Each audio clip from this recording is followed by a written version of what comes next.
Kembali dalam Wanita hari ini.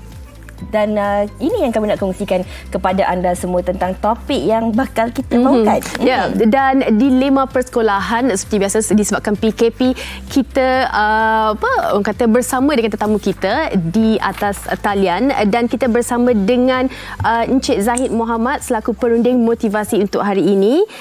Selain Encik Zahid, kita juga bersama dengan Encik Azman Nizam Baharum selaku YDP PIBG Sekolah Kebangsaan Seri Pristana. Apa khabar kedua-duanya?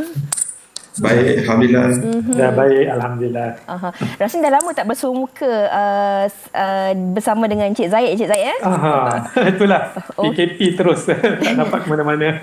Okey, tak apa. Kalau walaupun secara atas talian, insyaAllah kita harapkan perkongsian kita hari ini akan terus dapat memberi manfaat yang berguna buat semua penonton kita. Kita mulakan dengan Encik Zahid dulu. Kita nak cakap tentang dilema yang sedang berlaku dalam kalangan ibu bapa, anak-anak dan juga guru ini tentang persekolahan dan juga pembelajaran. Apabila kita cakap tentang persekolahan ini, semua sedia maklum mengikut takwim sekolah bakal dibuka pada tanggal 20 Januari, iaitu pada hari Rabu minggu depan kan. Tetapi di kawasan-kawasan tertentu sesi pembelajaran ini ada yang dijalankan seperti biasa, tetapi bagi di kawasan PKP pula kelas ataupun pembelajaran ini akan dijalankan secara atas talian.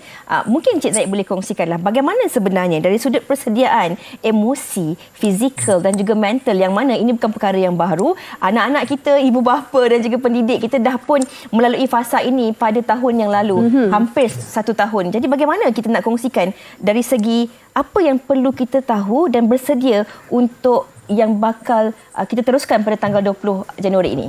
Okay. Terima kasih Fiza dan Fatin. Assalamualaikum warahmatullahi taala wabarakatuh kepada semua. Jadi ini satu benda yang kita sebenarnya harapan ramai orang lah daripada interaksi saya. Mereka mengharapkan benda ni kita tak perlu buat dah. Kita dah tengok bagaimana agaknya keperitan jugalah masa buat belajar online tahun lepas. Saya pun tengok sendiri anak saya seorang tu duduk menghadap komputer, belajar daripada guru-guru.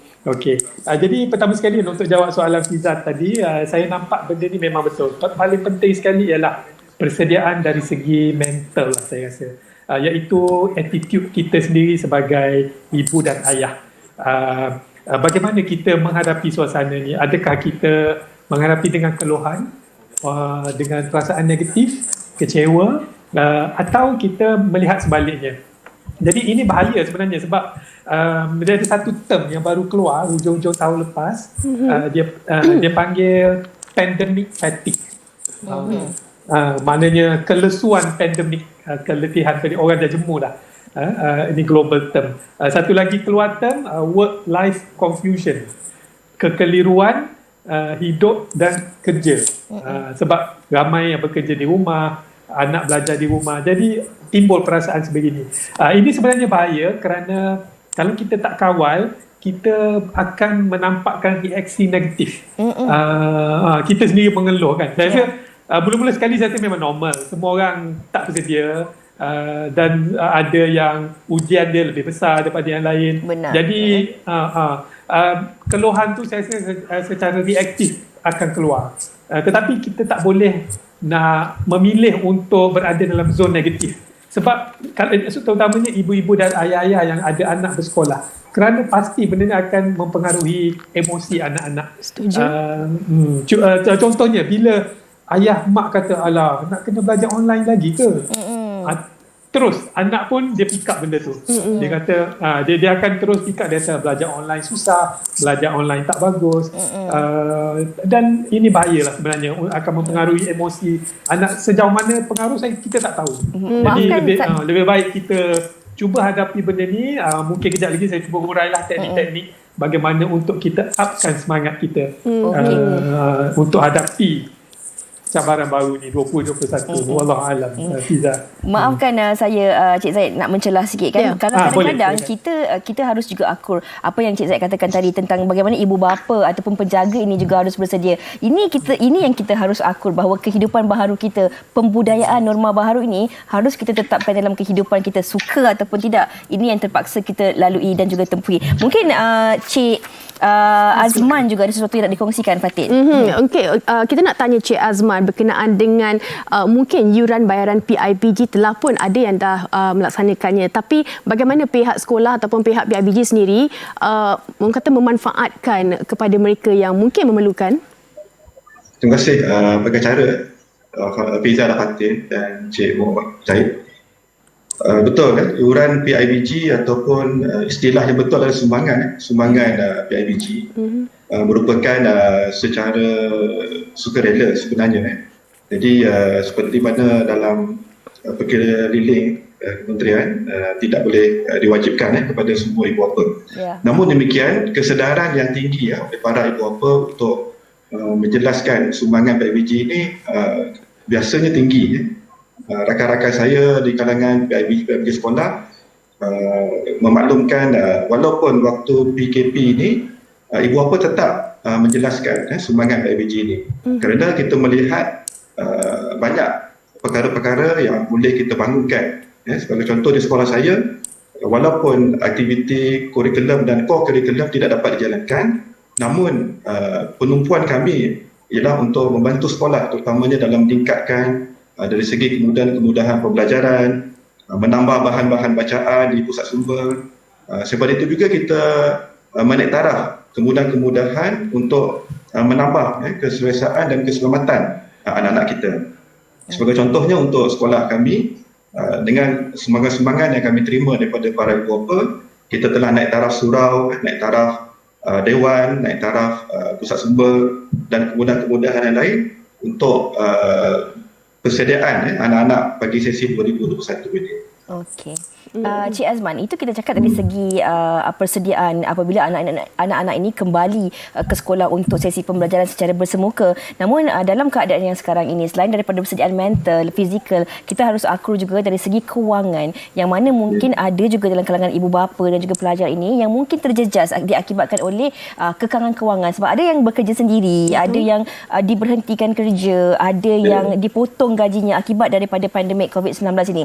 Bagaimana pihak PIBG ini menjalankan tanggungjawab dan juga terus memainkan peranan walaupun anak-anak ini tidak berada di sekolah dalam membantu untuk mereka meneruskan kelangsungan hidup, meneruskan pembelajaran. Maklumlah, kalau kita nak belajar atas talian ni, kita perlukan line internet yang bagus. Ada orang ataupun mungkin anak-anak ini yang tidak mempunyai peranti-peranti tertentu.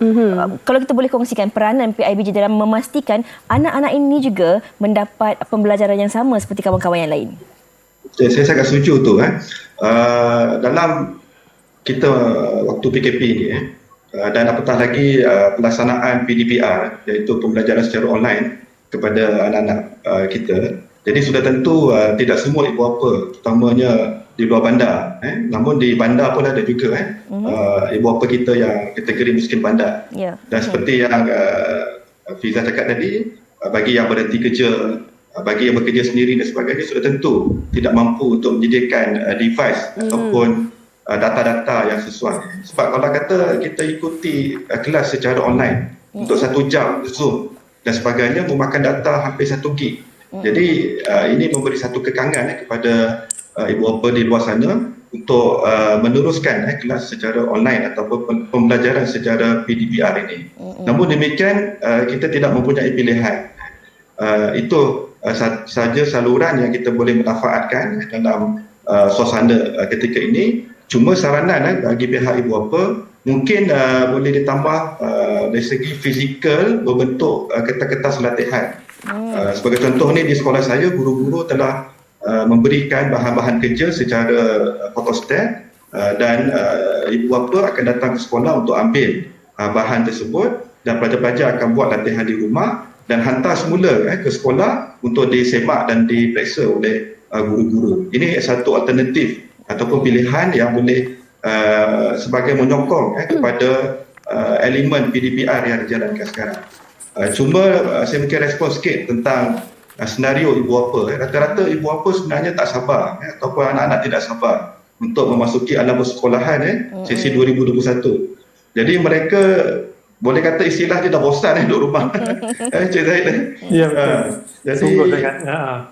Namun demikian, bagi kawasan PKP, terutama di 6 negeri, Selangor, Johor dan sebagainya, jadi kita berharap peranan semua pihak dapat kita percepatkan supaya pembelajaran secara fizikal ini dapat kita laksanakan. Namun demikian, bagi pihak ibu bapa, saya mengucapkan terima kasihlah kepada kementerian masih lagi membuka kepada pelajar-pelajar SPM 2020-2021 untuk datang ke sekolah pada 20 hari bulan Januari 2021 ini untuk meneruskan pembelajaran secara bersemuka. Kerana kajian yang dibuat oleh NUTP sendiri iaitu 98% guru-guru lebih prefer kepada pembelajaran secara bersemuka untuk meneruskan atau membantu pelajar-pelajar ini dalam persediaan menghadapi SPM, terutamanya peperiksaan besar seperti SPM ini. Namun demikian, untuk bagi ibu bapa yang darjah 1, kita faham ini adalah persekolahan yang pertama bagi anak-anak mereka, terutamanya ibu bapa muda. Jadi pengalaman kita semasa 2020, pihak sekolah telah melaksanakan SOP yang begitu ketat. Dari awal pagar sekolah sampailah masuk ke perangkat sekolah, semuanya diberikan panduan dan penerangan yang jelas supaya anak-anak ini dapat ikuti. Jadi bagi pihak PIBG, pesanan kami kepada ibu bapa, terutamanya ibu bapa yang muda-muda yang baru ada anak darjah 1, jadi tidak perlu risau, kita kena yakin kepada sistem persekolahan kita yang telah kita praktis waktu PKPP awal pertengahan 2020 lalu, telah terbukti dan berkesan memang kita mampu untuk menangani sebarang perkara-perkara yang boleh berlakunya penyebaran wabak COVID-19 dalam kalangan pelajar sekolah. Baiklah Cik Azman, ada banyak lagi nak kita bincangkan terus tentang topik kita pada hari ini. Ini mungkin terus kita nak tanyakan kepada Cik Zaid tadi lah kan. Kalau kita cakap ataupun mengikut kajian daripada UNESCO dan juga Kesatuan Telekomunikasi Antarabangsa ITU menganggarkan setakat Mei lalu 40% pelajar yang terbabit dengan penutupan sekolah tidak memiliki akses internet sekaligus memungkinkan sejumlah besar pelajar keciciran jika sekolah terus ditutup. Tapi kita harus akur juga bahawa antara apa sahaja keputusan yang dibuat ini adalah untuk kebaikan semua pihak, insya-Allah. Kita berbalik kepada persediaan dari sudut kewangan pula tadi Cik Zaid, seperti yang ditanyakan kepada Cik Azman, bagaimana pihak-pihak BG sepatutnya juga turut boleh membantu dari segi bantuan kewangan kepada pelajar-pelajar yang tidak berkemampuan ini. Ini kita nak kongsikan. Kalau kita bercakap, kita mungkin dilanda badai yang sama, tetapi kapal kita pastinya berbeza-beza. Ada orang menaiki kapal mewah, ada orang sampannya sudah bocor dan mungkin menaiki tongkang dan sebagainya. Jadi bagaimana kita nak memahami bahawa kasut kita tak semua sama. Kita memahami bahawa ada dalam kalangan ibu bapa dan juga anak-anak ini mempunyai pelbagai kekangan yang mana kita sebagai masyarakat juga harus membantu mereka, Cik Zaid. Okey. Cantik analogi tu yang Fiza guna tu, iaitu lautan yang sama tetapi kapalnya berbeza.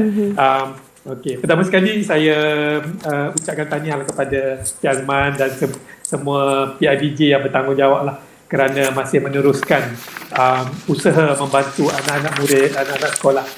Bagi saya pun pernah berada dalam situasi menjadi YDP PIBG. Jadi saya fahamlah bagaimana kadang-kadang susah nak berbagai jenis ibu bapa yang kita terpaksa hadapi.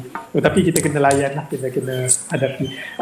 Dan kepada ibu bapa pula, kita janganlah tengok yuran ataupun sumbangan PIBG ni sesuatu benda yang macam transaksi macam beli uniform, beli baju, itu mungkin transaksi, tetapi sumbangan PIBG saya anggap lebih kepada pelaburan, iaitu pelaburan yang akan membawa pulangan insya-Allah kepada anak-anak kita juga. Jadi untuk jawab soalan Fiza tadi, sememangnya kita kena kreatif lah dalam mencari solution. Ada, saya terjumpa, saya banyak terlibat dengan golongan G40 yang memang ternyata 70%, 80% memang hilang pekerjaan, hilang mata pencarian. Tetapi kalau ditengok dari sudut positifnya, mereka ni biasa susah. Jadi mereka dah banyak cara-cara kreatif untuk menghadapi kesusahan ni.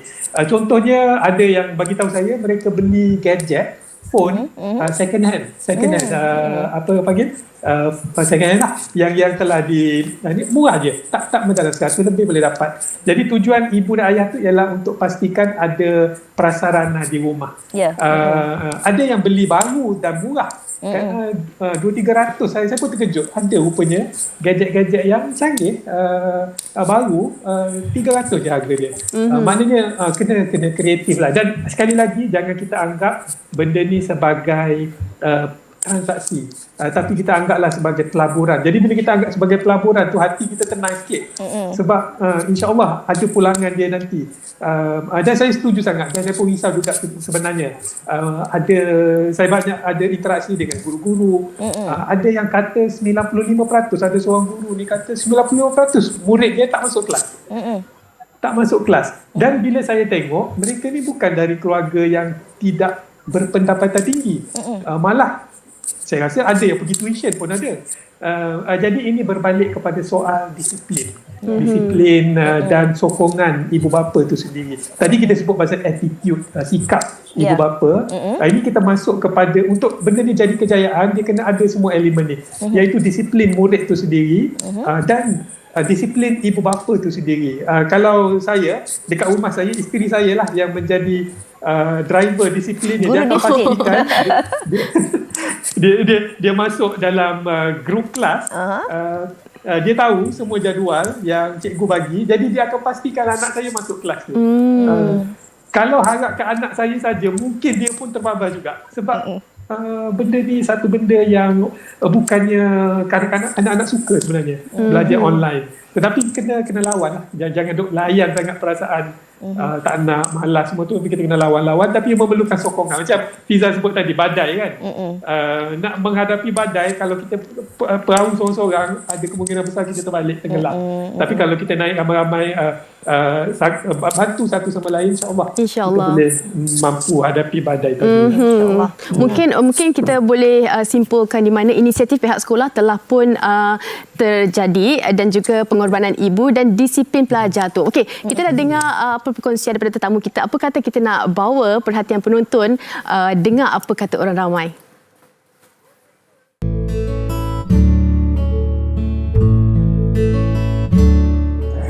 Saya setuju untuk anak-anak belajar terus di rumah, which is belajar online. Okay, saya bersetuju jika pembelajaran online diteruskan kerana COVID-19 sekarang ni telah merebak di seluruh Malaysia.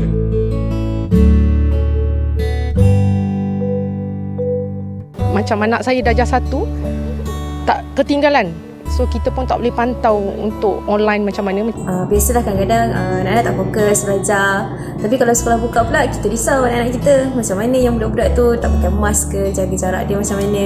Bagi saya, kalau macam banyak sangat homework yang diberi dalam satu masa, dia orang tak boleh fokus. Jadi untuk tenaga pengajar, saya nasihatkan macam bagi step by step, bagi dia orang boleh learning, boleh fokus, lepas tu boleh send dia punya homework. Macam-macam perkongsian daripada mereka di luar sana. Baik, kita nak teruskan dengan topik kita hari ini, tapi kita akan berhenti rehat seketika, kembali selepas ini bersama dengan tetamu kita lagi.